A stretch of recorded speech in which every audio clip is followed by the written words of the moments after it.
Next entrapment is the tarsal tunnel syndrome. Tibial nerve gets entrapped in the tarsal tunnel, which is between the medial malleolus and the calcaneum, and it is covered by the flexor retinaculum of the ankle. On the sole of the foot, the tibial nerve branches into medial plantar nerve and the lateral plantar nerve. So medial plantar nerve and lateral plantar nerve supplies the sensory function to the sole of the foot. As you can see here, medial plantar nerve innervates the medial aspect of the foot, whereas lateral plantar nerve innervates the lateral aspect of the foot. One more branch of the tibial nerve, that is after entering the tarsal tunnel, which is called as medial cutaneous calcaneal branch, which you can see here in the picture.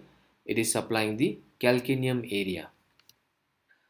The medial plantar nerve also supplies motor supply to the abductor hallucis, flexor digitorum brevis, flexor hallucis brevis, and the first lumbrical muscle, whereas lateral plantar nerve supplies motor function to the second to fourth lumbricals, adductor hallucis, and all the interossei.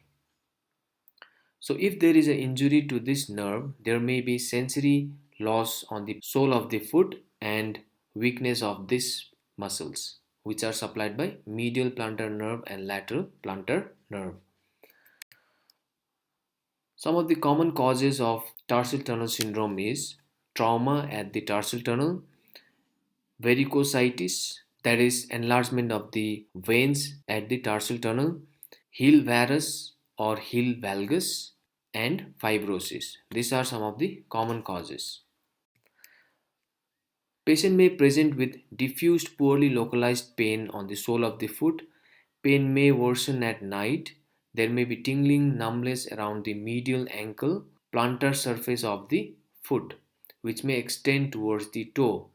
So when we tap the nerve on the tarsal tunnel, there will be tingling and numbness experienced on the area supplied by the medial plantar nerve and lateral plantar nerve.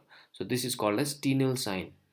Aggravating factors are activity of the ankle joint, standing, walking, and weight bearing. Motor weakness may be present, that is intrinsic muscles of the foot, which are supplied by medial plantar nerve and lateral plantar nerve. How can we manage this tarsal tunnel syndrome? We can prescribe for comfort shoes. We can stretch the calf muscles and decrease the load through this area of the foot. Weight loss may decrease the repetitive force through this area of the foot. We can suggest the patient for activity modification to limit the amount of standing and walking and thereby the amount of repetitive injury to this area, that is tarsal tunnel. Medical managements with corticosteroid injection for reducing swelling NSAIDs can be prescribed. Nerve gliding exercises can be taught to the patient to reduce the inflammation and entrapment. Ultrasound, soft tissue massage, and laser can help reduce pain.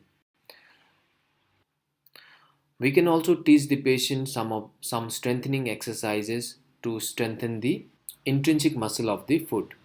We can ask the patient to plantar flex and raise on the toe to improve strength. We can ask the patient to flex the toes and drag the towel towards the calcaneum and repeat it 10 times for 3 sets to strengthen the intrinsic muscles, as well as use a muscle stimulation to re-educate the intrinsic muscles of the foot.